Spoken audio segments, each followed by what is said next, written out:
धन्यवाद आदरणीय मुश्रीफ साहेब. दरम्यान राष्ट्रवादी काँग्रेस पक्षाचे सन्माननीय कार्याध्यक्ष प्रफुल्लभाई पटेल साहेब, सन्माननीय आमदार माऊली आबा खटके, आमदार अण्णासाहेब बनसोडे, आपलं स्वागत. आणखी काही पाठिंब्याचे निरोप आम्हाला आलेले, त्या सगळ्यांचा पाठिंबा या ठिकाणी आम्ही डिक्लेअर करूया. या मनोगतानंतर वक्तृत्वाचे शिरोमणी आदरणीय आमदार माजी मंत्री धनंजय भाऊ मुंडे.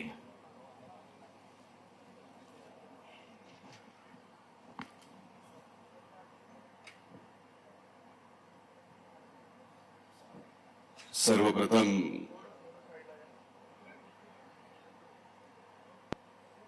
स्वर्गीय दादांच्या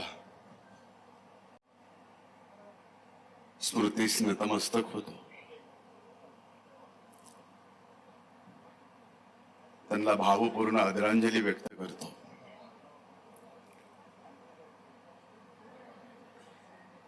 आणि ज्यांनी दादांना घडवलं आणि या महाराष्ट्राला आणि देशाला दिलं, त्या इथे उपस्थित सर्व बारामतीकर बंधू भगिनींनाही मी विनम्र वंदन करतो. बारामती विधानसभेची पोटनिवडणूक लागावी, त्या पोटनिवडणुकीत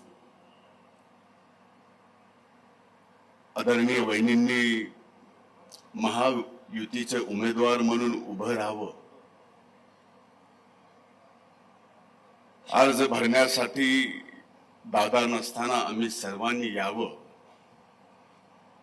आणि तुम्ही उघड्या डोळ्यांनी ते सगळं बघावं, असा विचार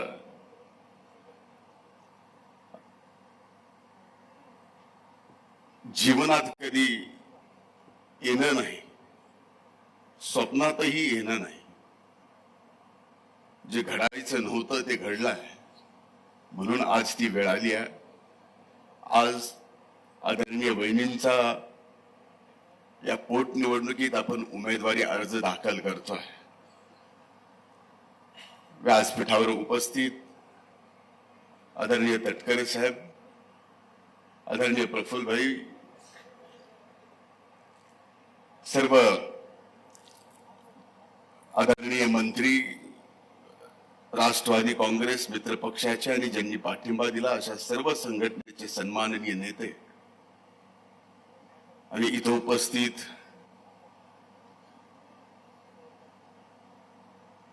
बारामतीतील मतदार बंधू भगिनींनो आणि दादांच्या जीवलग सहकारी बंधू भगिनींनो,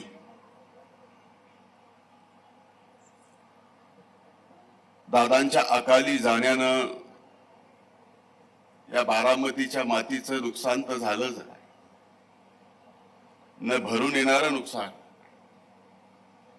पण ते फक्त बारामतीच्या मातीचं नाही तर महाराष्ट्राच्या मातीचं नुकसान एवढं भयंकर झालंय की ते सुद्धा भरून येणं नाही. आपल्यापैकी इथं प्रत्येकाचं, व्यासपीठावर असणाऱ्या प्रत्येकाचं आणि दादांचं एवढं नातं होतं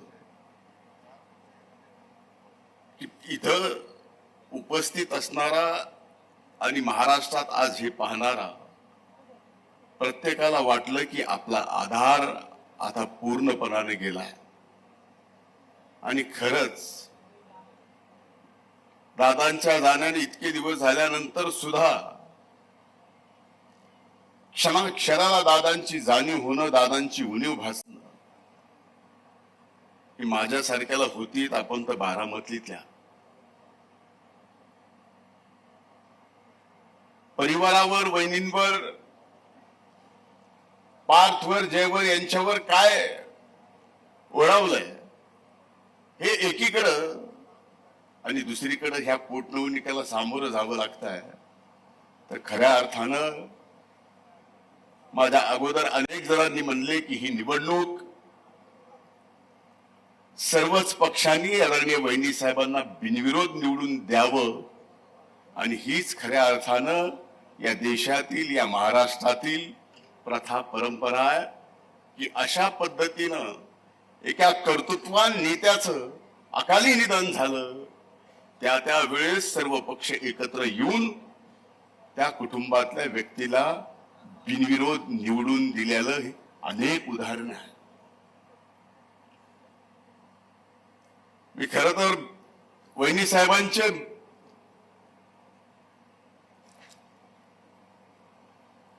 आभार मानतो की दादा गेल्यानंतर कसं तर सर्वाधिक दुःख झालं, त्यांनी दुःख आपलं बाजूला सारलं आणि हा पूर्ण राष्ट्रवादी काँग्रेस पक्षाचा परिवार माझ्या दुःखापेक्षा मोठा आहे. मला त्या परिवाराच्या दुःखात या परिवाराला बाहेर काढलं पाहिजे, ही जबाबदारी आपल्यासाठी वहिनी साहेबांनी घेतलेली आहे. आता ती जबाबदारी खऱ्या अर्थानं आपल्यावर आहे. आपण दादांवर किती प्रेम केलं, किती प्रेम आहे, आपण शेवटच्या श्वासापर्यंत राहील. पण अशा कठीण प्रसंगामध्ये ज्यावेळेस आपलं दुःख सारून वहिनी साहेब आपल्यासाठी आपल्या पाठीमागे त्या दुःखात उभ्या राहतात, हे फार क्वचितच जमत. आज वहिनी साहेब महाराष्ट्राच्या उपमुख्यमंत्री आहेत.